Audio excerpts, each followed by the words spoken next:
Kita akan mendengarkan firman Tuhan. Mari kita siapkan hati kita, kita berdoa. Bapa Surgawi, terima kasih buat anugerah-Mu di mana Engkau beri kami kesempatan untuk mendengar firman Tuhan melalui penyampaian khotbah oleh hamba-Mu. Kami memohon pertolongan-Mu, lawatlah kami seluruhnya dimanapun kami berada, supaya ketika kami membaca firman Tuhan, mendengar uraian khotbah melalui hamba-Mu, sungguh kami merasakan dan mengalami Tuhan berbicara kepada kami masing-masing dalam kondisi kami yang beragam berbeda satu dengan yang lain. Kami serahkan pemberitaan firman Tuhan ini ke dalam tangan-Mu, berbicaralah Engkau kepada kami. Di dalam nama Yesus kami berdoa. Amin. Salam bagi kita sekalian. Jemaat yang dikasihi oleh Tuhan Yesus Kristus, khotbah bagi kita di kebaktian Minggu hari ini tertulis dalam Roma pasal 7 ayat 13 sampai ayat 26. Roma pasal 7 ayat 13 sampai 26, beginilah firman Tuhan.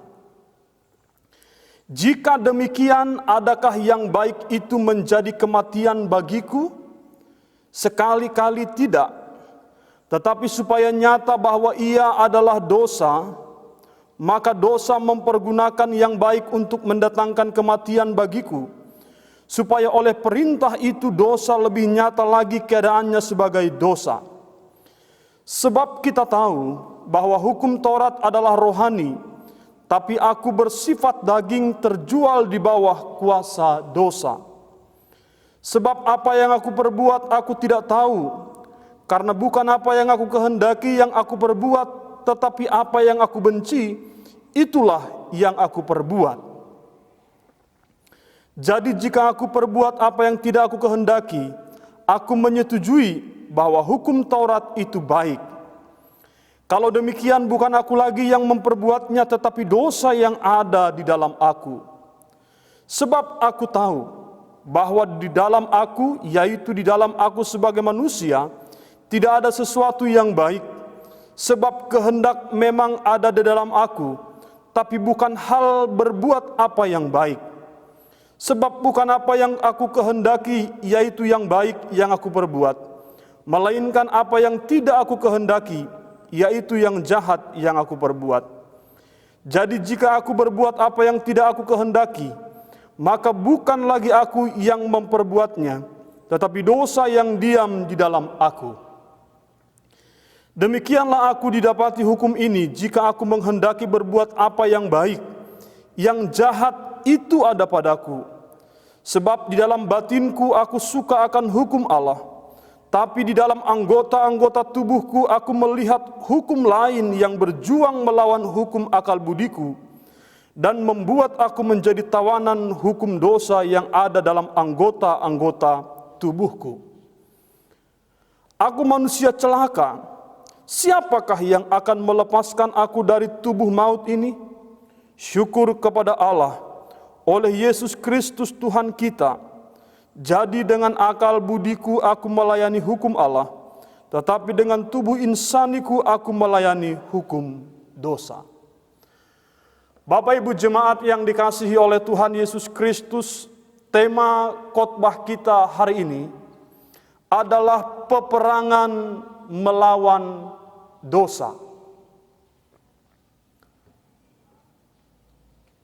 Semua bangsa di tengah-tengah dunia ini mengupayakan sebisa mungkin supaya bangsa yang dipimpinnya terhindar dari yang namanya peperangan. Segala upaya, daya, rekonsiliasi, mediasi, perdamaian diusahakan supaya bisa senantiasa terrealisasi dalam kehidupan berbangsa bernegara antara relasi bangsa yang satu dengan bangsa yang lain. Pada dasarnya, peperangan merupakan sesuatu yang sangat tidak diinginkan oleh bangsa-bangsa di tengah-tengah dunia ini. Bapak Ibu jemaat sekalian, jikalau peperangan di tengah-tengah dunia ini sebisa mungkin bisa saja dihindari, bisa saja diupayakan perdamaian, tapi ada satu peperangan yang tidak bisa dihindari oleh siapapun, oleh bangsa manapun.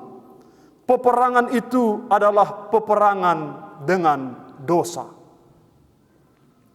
Peperangan dosa ini terjadi bukan hanya hari ini, tapi dimulai ketika manusia hidup di Taman Eden, ketika manusia memberontak, melanggar ketetapan perintah Allah di Taman Eden saat mereka hidup bersama-sama di sana. Bapak Ibu jemaat sekalian, kejatuhan Adam dan Hawa secara otomatis mengubah status manusia, status seluruh umat manusia yang namanya manusia keturunan Adam, dinyatakan sebagai orang-orang berdosa. Bapak Ibu sekalian yang terkasih oleh Tuhan, oleh sebab itu, siapapun kita, apapun jabatan kita, apapun pekerjaan kita, sebanyak apapun harta benda yang kita miliki, pada dasarnya kita adalah orang berdosa. Jika kita orang berdosa, kita ini berada di bawah murka Allah. Keberdosaan Adam merupakan keberdosaan kita di hadapan Allah. Mengapa? Bukankah Adam yang memberontak? Ya. Tetapi dalam pandangan Alkitab, ajaran Kristen menyatakan keberadaan Adam di Taman Eden ketika itu merupakan perwakilan dari seluruh umat manusia. Maka ketika Adam berdosa, secara otomatis seluruh manusia umat di dunia ini yang diwakilkan oleh Adam di Taman Eden di hadapan Allah turut juga berdosa. Maka Bapak Ibu, sama halnya dengan pertandingan sepak bola. Pertandingan sepak bola antara Indonesia dengan Malaysia. Satu bangsa hanya diwakili oleh 11 pemain, beserta dengan beberapa cadangannya. Belasan pemain itu mewakili ribuan rakyat Indonesia, ribuan rakyat Malaysia. Kekalahan belasan pemain itu, kekalahan tim sepak bola itu menjadi kekalahan satu bangsa yang dia wakilkan.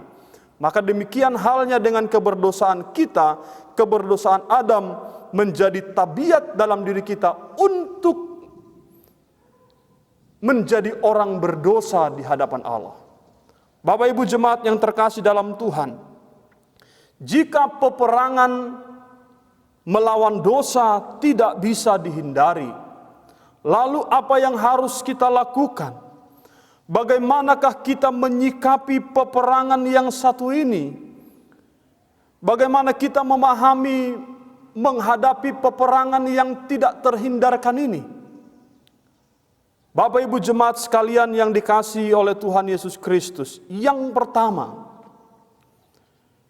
sikapilah peperangan melawan dosa dengan menyadari keberdosaan kita dan bangkit dari keberadaan kita sebagai orang berdosa. Sadar dan bangkitlah, sadar bahwa kita ini orang berdosa. Bangkitlah.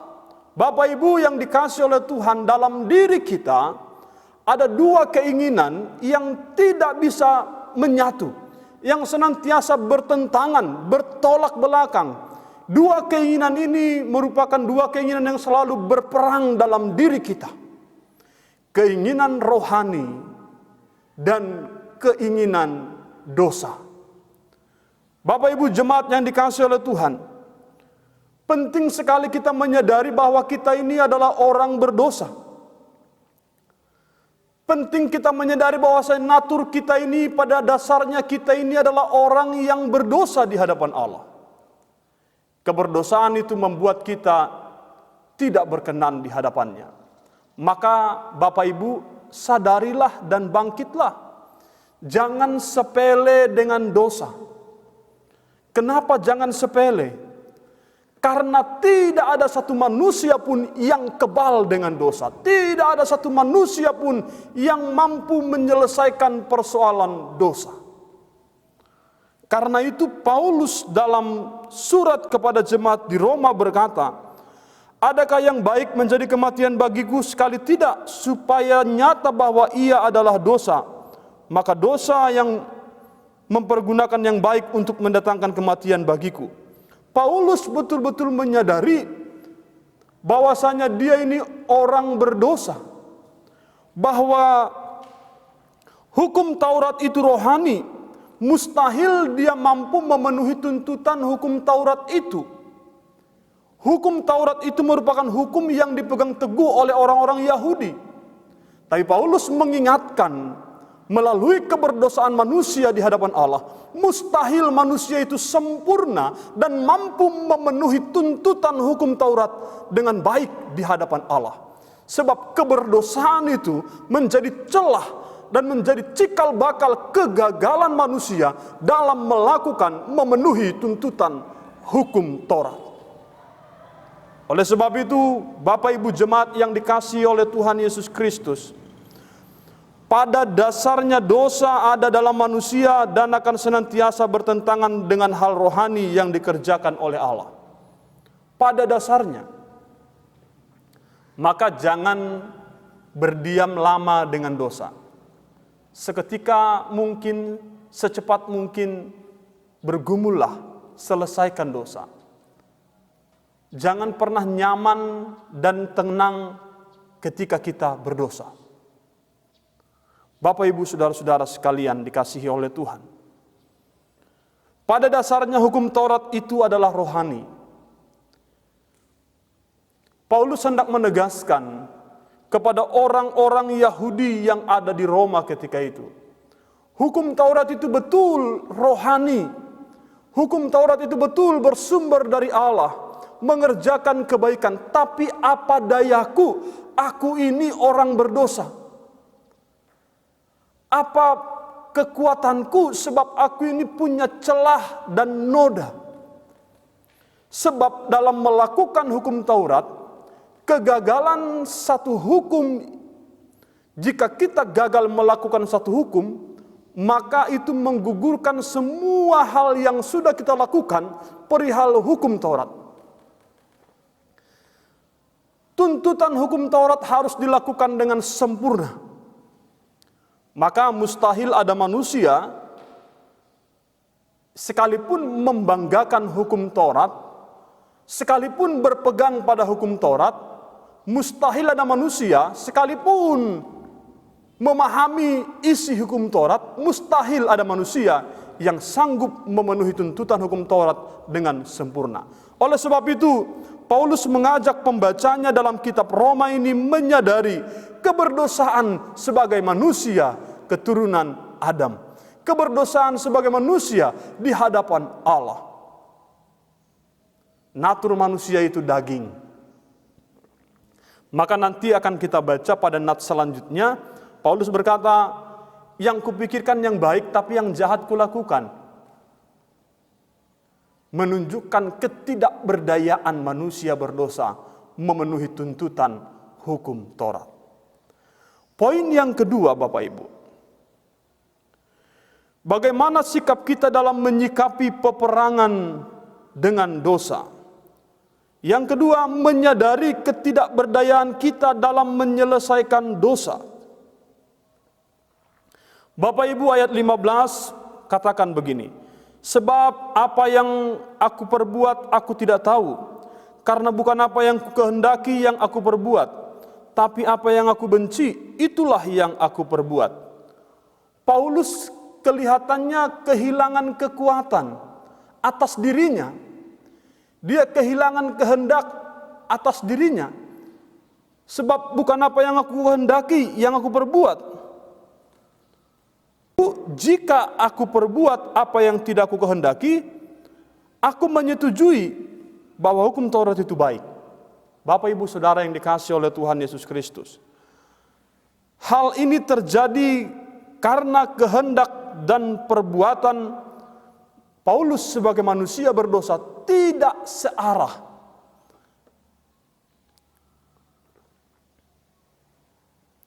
Paulus berkata, apa yang aku perbuat aku tidak tahu. Karena bukan apa yang aku kehendaki yang aku perbuat, tapi apa yang aku benci. Dalam diri Paulus, dua keinginan itu berperang terus, bertentangan terus, bertabrakan terus. Dan pada akhirnya Paulus menyadari, bukan apa yang aku kehendaki yang aku perbuat, tapi apa yang aku benci. Ketidakberdayaan Paulus dalam mengalahkan keberdosaan itu, menyelesaikan status berdosa di hadapan Allah. Sampai pada nats ini dia berkata, bukan yang ku kehendaki yang aku perbuat, tapi yang aku benci. Yang kupikirkan yang baik, tapi yang kukerjakan yang jahat. Kenapa? Karena itulah yang dilakukan dosa dalam diriku. Maka jangan heran Bapak Ibu, contoh praktisnya, tidak ada satu orang pun di antara orang tua manapun, termasuk di antara kita, yang pernah mengajar anak-anaknya cara berdosa yang baik dan benar. Untuk berbuat dosa, manusia tak usah diajari. Karena sejak ia dalam kandungan, tabiat dosa oleh Adam dan Hawa telah turun atas dia. Maka tanpa diajari, tanpa disuruh, manusia itu dengan sendirinya karena tabiat dosa itu akan melakukan dosa. Bapak Ibu Saudara sekalian yang dikasihi oleh Tuhan Yesus Kristus, hal itu terjadi karena kehendak dan perbuatan tidak searah. Ayat 15 sampai 16. Jadi tanpa kita sadari, sering sekali ya, kita nggak ingin berdosa, tapi yang kita lakukan dosa juga. Nanti kita akan temukan jalan keluarnya melalui nats ini. Hal itu terjadi karena perbuatan itu menuruti bukan kehendak aku, melainkan dosa yang diam dalam aku. Perhatikan ayat 17, Bapak Ibu sekalian. Kalau demikian bukan aku lagi yang memperbuatnya, tapi dosa yang ada dalam aku. Paulus bukan berarti buang badan, tapi Paulus menyikapi dengan jujur keberdosaannya, dengan jujur kelemahannya. Paulus menyikapi keberdosaannya dengan jujur di hadapan jemaat, di hadapan Allah. Paulus menyikapi dengan jujur ketidakberdayaannya, kedagingannya, sekalipun dia hamba Tuhan, sekalipun dia rasul, sekalipun Tuhan pakai luar biasa dalam pelayanan, Paulus menyadari dia punya kedagingan, dia tetap manusia, sama seperti manusia pada umumnya. Maka Bapak Ibu Saudara yang dikasihi Tuhan, ingat baik-baik, sekalipun hamba Tuhan, tidak ada yang kebal dengan dosa. Tidak ada yang mampu menyelesaikan persoalan dosa.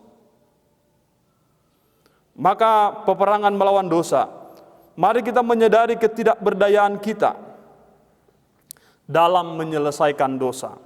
Karena pada akhirnya Paulus menegaskan, jadi jika aku berbuat apa yang tidak aku kehendaki, maka bukan lagi aku yang memperbuatnya, tetapi dosa yang diam di dalam aku. Paulus dengan jujur menyikapi. Paulus tidak mengkambing hitamkan dosa, tidak.